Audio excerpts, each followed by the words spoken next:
What if power no longer needed permission? In the modern world, power rarely announces itself. There are no warning sirens, no formal declarations read aloud to the public, no singular moment where the world is told that a line has been crossed. Instead, power moves quietly, wrapped in language that sounds technical, procedural, and legal. It moves through memos, executive authority, security briefings, and classified decisions. And by the time the public becomes aware that something significant has happened, the outcome is already fixed. This is not a coincidence. It is a feature of how power operates in the 21st century. In early January, the United States conducted military and security actions connected to Venezuela without a formal declaration of war. Around the same period, the President of the United States publicly refused to rule out the use of force to secure control over Greenland, a territory linked to a NATO ally. These were not isolated statements or accidental moments. They were part of a larger pattern, a pattern that reveals how modern power functions when speed becomes more valuable than permission. This documentary is not an argument for or against any political leader. It is not an attempt to assign moral judgment. It is an examination of structure, of systems, of how authority has shifted over time, and what that shift means for the future of global politics. For most of modern history, war followed a recognizable structure. Governments debated openly, legislatures voted, citizens were informed, alliances were consulted, declarations of war existed, not only as formalities, but as safeguards. They slowed the process of violence. They forced leaders to justify their decisions publicly. They created space for dissent, protest, and accountability. War was destructive, but it was also deliberate. Declarations mattered because they created friction. They made war harder to initiate. They required political capital. They demanded explana. They forced leaders to answer uncomfortable questions before lives were placed at risk. But over time, this model began to erode. The 20th century transformed warfare. 2 world wars, the rise of nuclear weapons, and the constant threat of global annihilation changed how governments viewed speed. Delay became dangerous. Debate became a liability. Leaders argued that hesitation could cost millions of lives.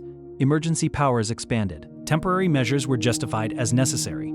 Those temporary measures never fully disappeared. Instead, they accumulated. Each crisis justified a small expansion of authority. Each expansion created precedent.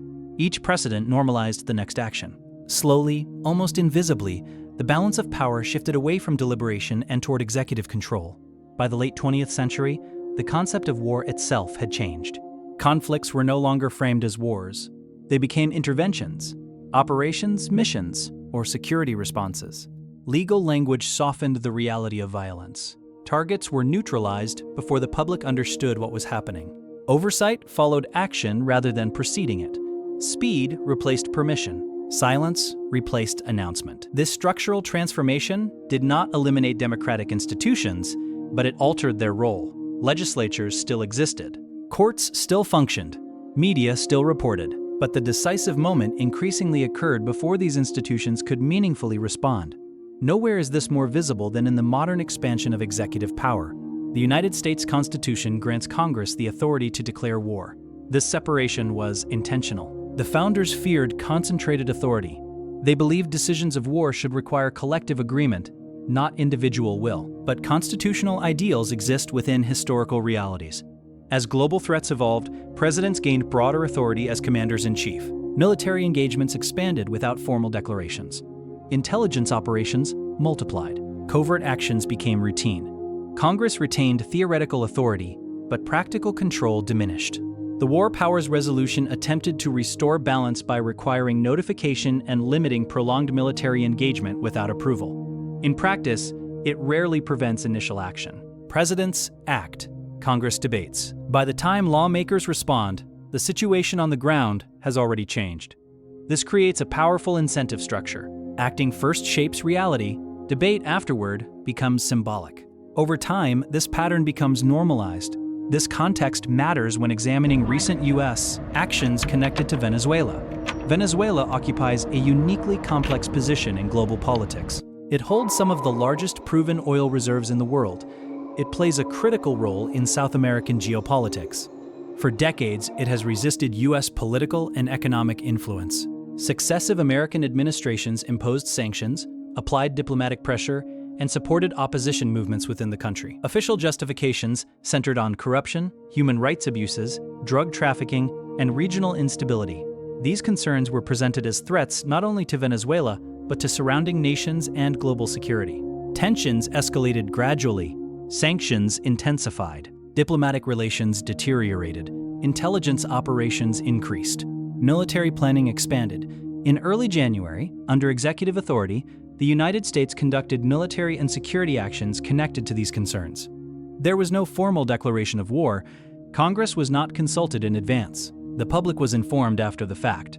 Supporters argued that speed was essential, that prolonged debate would weaken effectiveness, that national security demanded immediate response. Critics argued that executive authority had expanded too far, that bypassing Congress weakened democratic accountability. That precedent mattered more than outcome. But regardless of interpretation, one fact remained unchanged. The action happened first. The debate followed later. This pattern reflects a deeper shift. What once would have triggered days of national discussion now unfolded with limited public awareness. Not because information was hidden, but because the action was framed as routine, procedural, necessary. Venezuela was not merely a regional issue. It functioned as a demonstration of capability. It showed how quickly power could be projected, how decisively objectives could be pursued, how little resistance could form in real time. In geopolitics, speed creates inevitability. When outcomes arrive before opposition can mobilize, resistance becomes symbolic rather than practical. This signal was not lost on the international community. Allies observed carefully. Rivals analyzed closely. Governments recalculated assumptions about restraint and escalation. The message was not about ideology. It was about capacity. Legal frameworks struggled to keep pace. The U.S. constitutional system now operates within a permanent gray zone. Authority is divided on paper but concentrated in practice. Executive power expands during crises, and crises never fully end. The state exists in a constant condition of urgency. This reality extends beyond Venezuela. It becomes even clearer when examining Greenland. Greenland is geographically massive, sparsely populated, and strategically invaluable. It sits at the gateway to the Arctic. It lies near emerging shipping routes created by melting ice. It hosts military installations essential to missile defense, early warning systems, and global surveillance. Though Greenland governs itself internally, it remains linked to Denmark, a NATO ally. Historically, U.S. interest in Greenland has been strategic rather than territorial. Military presence was accepted. Cooperation was normalized. That context made later statements especially significant. When Donald Trump publicly refused to rule out the use of force to secure control over Greenland, the global response was immediate. Denmark rejected the idea outright. European leaders expressed alarm. NATO officials emphasized sovereignty and alliance unity. Shortly afterward, U.S. officials clarified that there was no active plan to use military force. Diplomacy, negotiation, and cooperation were emphasized. But geopolitics does not operate solely on clarification. It operates on implication. Words reshape strategic reality. A statement can alter expectations, trigger contingency planning, and shift alliances. Even hypothetical force carries weight when expressed by overwhelming power. Refusing to rule out force matters. It expands the boundaries of what is considered possible. It signals that even allied territory is not immune from discussion in terms of coercion. The Greenland remarks were not about immediate invasion. They were about leverage, about demonstrating that executive authority could extend into conversations once considered unthinkable. In international relations, threats often achieve more than execution. The suggestion of force can reshape behavior without a single soldier moving. Allies respond cautiously. Rivals calculate risk. Military planners adjust assumptions. Power shapes reality long before it is deployed. The international reaction to these remarks was measured and revealing. There were diplomatic protests. There were expressions of concern. But there was no coordinated resistance. No sanctions. No collective challenge. Instead, there was caution. Silence in global politics often reflects calculation rather than agreement. Challenging overwhelming power carries consequences. Cooperation becomes safer than confrontation. Legal norms weaken when enforcement depends on voluntary restraint. The Venezuela operations and Greenland statements revealed the same structural reality. Power is moving faster than oversight. Executive authority is expanding relative to legislative control. International systems struggle to respond. This trend is not uniquely American. Across the world, executives are gaining greater authority over security decisions. Legislatures struggle to keep pace. Courts hesitate to intervene in matters labeled national security. Public debate becomes secondary to urgency. Technology accelerates this shift. Cyber threats demand instant response. Terrorism creates permanent emergency. Financial systems react in milliseconds. Crises unfold faster than democratic processes were designed to handle. Each emergency justifies expansion. Each expansion becomes normalized. Once authority grows, it rarely contracts. Exceptional powers become permanent. Temporary measures become standard procedure. Future leaders inherit systems shaped by crisis logic. They inherit precedents that reward speed over deliberation.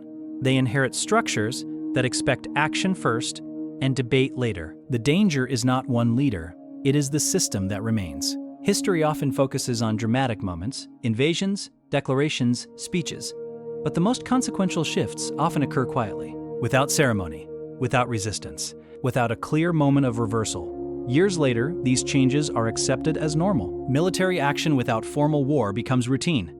Executive authority without prior approval becomes expected. Strategic threats against allied territory become part of political language. These developments do not arrive suddenly. They accumulate. Each decision lowers resistance to the next. Each precedent reshapes expectation. As this process continues, democratic oversight weakens, transparency fades, accountability becomes abstract, power centralizes, and centralized power moves faster.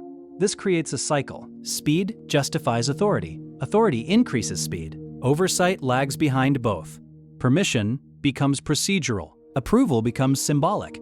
Debate becomes retrospective. The world adapts, not because it agrees, but because adaptation is easier than resistance. History may not remember every headline about Venezuela. It may not remember the exact wording of statements about Greenland, but it will remember the structural transformation, the moment when power stopped waiting, the moment when permission became optional, the moment when authority no longer felt required to explain itself in advance. The real question is not what already happened. It is what happens next, when the next crisis emerges, when the next threat appears, when urgency once again justifies speed. Will debate return before action? Or will action once again arrive before questions are asked? What happens when power becomes self-justifying? When silence replaces accountability? When authority no longer fears delay? These questions extend beyond any single nation or leader. They define the future of global governance, because when the most powerful actors change how power is exercised, the rest of the world follows, quietly, reluctantly, and often without realizing when the shift became permanent. As power becomes quieter, its consequences become harder to recognize. When decisions are made rapidly and framed as technical necessities, the public is less likely to question them.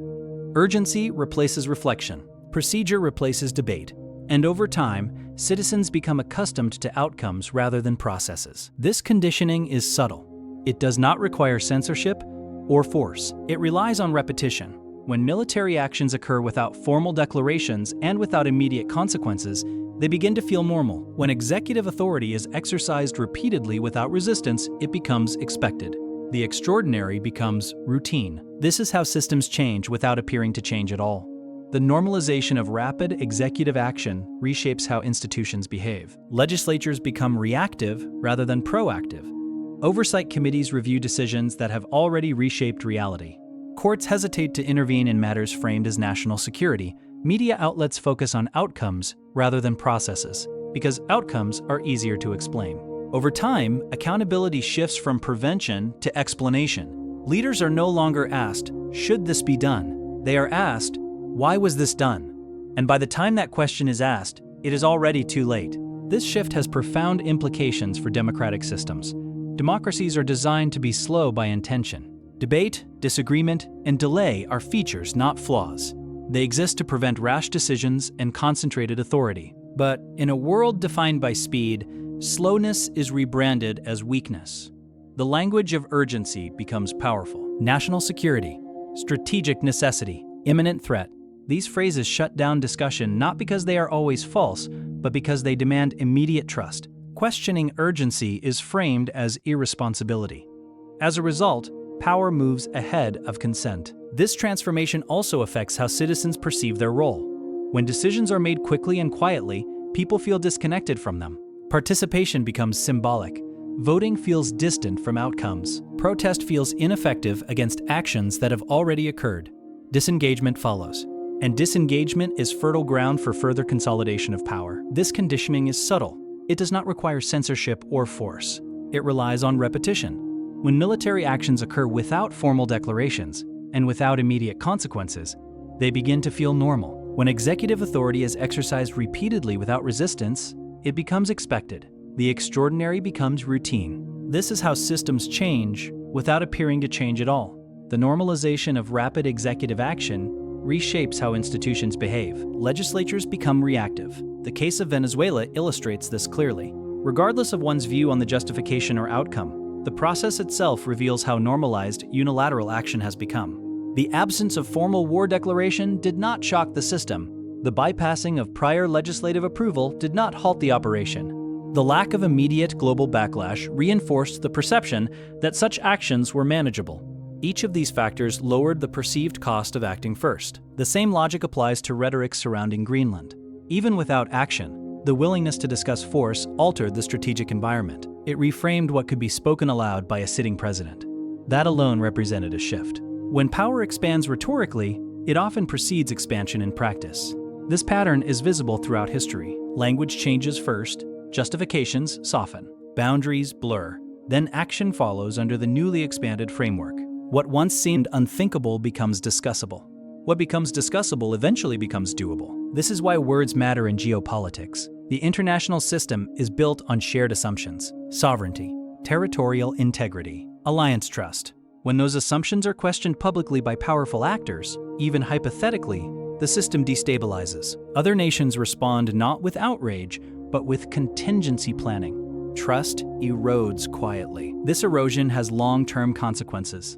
Alliances weaken not because they collapse, but because confidence fades. Cooperation becomes transactional. Mutual defense becomes conditional. Strategic independence becomes more attractive than reliance. In such an environment, global stability becomes fragile. The concentration of executive power also reshapes internal governance. When leaders grow accustomed to acting without prior approval, internal checks lose relevance. Advisors prioritize speed. Institutions adapt to serve decision-makers rather than constrain them. Bureaucracies align themselves with authority rather than oversight. This alignment is rarely deliberate. It emerges organically as incentives change. Those who facilitate rapid action are rewarded. Those who slow decisions are sidelined. Over time, the culture of governance shifts. Speed becomes competence. Caution becomes obstruction. This cultural shift is difficult to reverse. Even leaders who wish to restore deliberation face systems optimized for rapid response. Institutional memory fades, precedent accumulates. Reversal feels risky. The result is path dependence. Once a system moves in a certain direction, returning to earlier norms requires extraordinary effort. And extraordinary effort is rarely politically rewarded. This is why structural changes matter more than individual decisions. Leaders come and go. Systems remain. The true impact of actions in Venezuela or statements about Greenland may not be felt immediately. Their significance lies in how they reshape expectations for the future. What will the next crisis look like? How quickly will authority be exercised? How much consultation will occur? Each precedent narrows the range of acceptable resistance. As global competition intensifies, these dynamics will only accelerate. Rising powers observe the behavior of established ones. If unilateral action proves effective, it becomes attractive. If international pushback remains muted, restraint appears unnecessary. This creates a feedback loop. Power begets imitation. Imitation erodes norms. Eroded norms reduce accountability. In this environment, international law becomes increasingly symbolic. Treaties remain on paper, but enforcement depends on political will. When political will is overridden by urgency, law becomes advisory rather than binding. This does not mean law disappears, it means law adapts to power rather than constraining it. Citizens rarely notice this shift in real time. The language of governance remains familiar. Institutions continue to function. Elections still occur. But the substance of decision-making moves elsewhere, into closed rooms, into executive authority, into spaces insulated from public scrutiny. This insulation is often justified as necessary. Security requires secrecy. Strategy requires discretion. Speed requires trust. These arguments are not inherently false, but when applied continuously, they hollow out democratic participation. Democracy becomes reactive rather than participatory.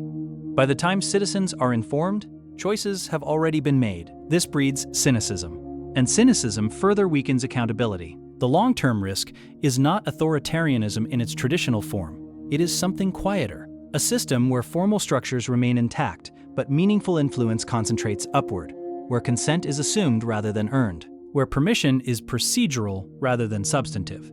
This is the world that emerges when power no longer feels obligated to wait. The question is not whether this shift is intentional. Systems evolve regardless of intention. The question is whether it is recognized, because what is unrecognized cannot be corrected. History shows that societies rarely notice structural transformations while they are happening. They recognize them only in retrospect, when reversal is difficult or impossible. The signs are subtle. The language changes. The pace accelerates. Oversight weakens. Then one day, the old rules no longer apply. At that point, debate feels nostalgic. The events surrounding Venezuela and Greenland are not endpoints. They are indicators, signals of a broader transformation in how authority is exercised and justified. They reveal a system increasingly comfortable with speed, silence, and centralized decision-making. Whether this trajectory continues depends not on any single leader, but on collective response, on whether institutions reassert their role, on whether citizens demand process, not just outcomes. Because once permission disappears entirely, reclaiming it becomes far more difficult than protecting it in the first place. Power rarely gives itself back voluntarily. Another consequence of this transformation is how responsibility becomes diffused. When decisions are made rapidly and distributed across multiple agencies, accountability becomes harder to trace. No single institution appears fully responsible. Authority is exercised collectively, yet ownership is fragmented. This diffusion creates a shield around power, not through secrecy but through complexity. Complexity discourages scrutiny. When systems are difficult to understand, fewer people attempt to question them. Legal language, security classifications, and bureaucratic procedures form barriers between decision-makers and the public. These barriers are often justified as necessary, but their cumulative effect is distancing. Power moves farther away from those it affects. This distancing changes how political consequences unfold. In earlier eras, unpopular wars carried immediate political costs. Leaders faced public backlash, elections reflected disapproval. Today, consequences are delayed, softened, or redirected. Actions framed as limited operations avoid the political weight associated with declared wars. Casualties are discussed abstractly. Outcomes are measured in objectives rather than human cost. This shift alters moral perception. Violence becomes technical. Risk becomes statistical. Responsibility becomes shared rather than personal. When power is exercised quietly, its consequences feel less real to those far removed from its effects. This is not accidental. Systems evolve to protect themselves. When authority expands, it develops mechanisms to reduce friction. Public reaction is a form of friction. So is legislative resistance. So is judicial oversight. Quiet power minimizes all three. Over time, citizens adapt. Expectations lower. The absence of outrage becomes interpreted as consent. Silence becomes indistinguishable from approval. This misinterpretation feeds further expansion of authority. The events involving Venezuela illustrate how this cycle sustains itself. The absence of immediate, decisive opposition reinforced the perception that unilateral action was acceptable. That perception matters more than any individual outcome. It shapes future decisions. It informs risk assessment. It lowers hesitation. The same dynamic applies to Greenland. Even without force, the rhetorical shift tested boundaries. The lack of serious consequence suggested that those boundaries were flexible. Once flexibility is demonstrated, it becomes exploitable. This is how norms erode, not through dramatic collapse, but through repeated testing. Each test that goes unanswered weakens the structure slightly. Over time, the structure no longer holds. International systems are particularly vulnerable to this process. They depend on mutual restraint. There is no central authority capable of enforcing rules universally. Power fills that vacuum. When powerful states reinterpret norms, others must either accept the reinterpretation or confront it. Confrontation carries risk. Acceptance carries cost. Most choose acceptance. This reality explains why global reaction often feels muted. It is not indifference. It is calculation. States weigh the cost of resistance against the likelihood of success. When success appears unlikely, restraint becomes rational. The long-term result is a world where rules exist, but selectively, where enforcement depends on power alignment rather than principle, where legality follows strength instead of restraining it. This environment rewards those who move quickly and decisively. It punishes those who wait for consensus. Over time, the incentive structure shifts behavior across the international system. Domestic governance follows a similar pattern. As executive authority expands, Internal checks weaken not through removal but through irrelevance. Institutions still exist, but they react rather than prevent. Oversight becomes procedural rather than substantive. This proceduralization of oversight is dangerous because it preserves the appearance of accountability while reducing its effectiveness. Reports are written, hearings are held, statements are issued, but decisions remain unchanged. The appearance of accountability becomes a substitute for accountability itself. Citizens sense this disconnect, even if they cannot articulate it. Trust declines. Engagement decreases. Politics becomes performative rather than participatory. This disengagement further insulates power from challenge. And so the cycle continues. Power moves faster. Oversight lags. Resistance weakens. Normalization deepens. Breaking this cycle is difficult precisely because it lacks a clear moment of rupture. There is no single event to protest, no obvious line crossed.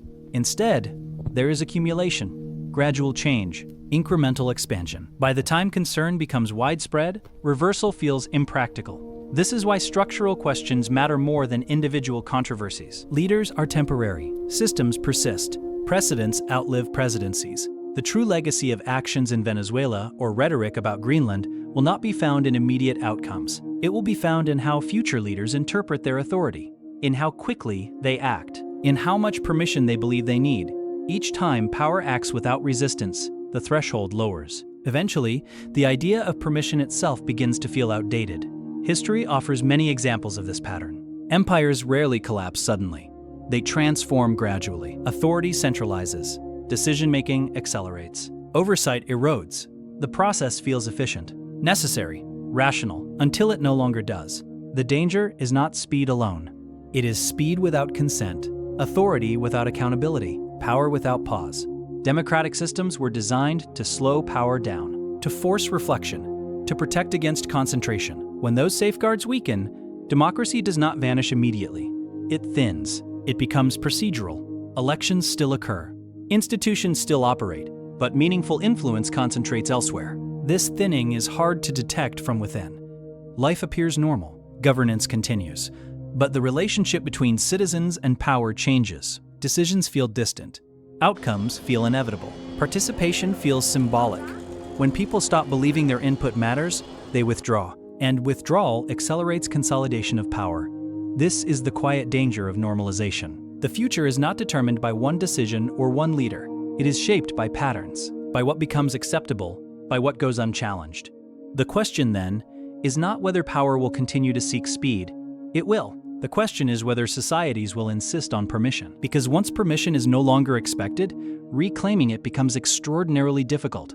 Power rarely limits itself voluntarily, and history suggests that the cost of delayed resistance is always higher than the cost of early restraint.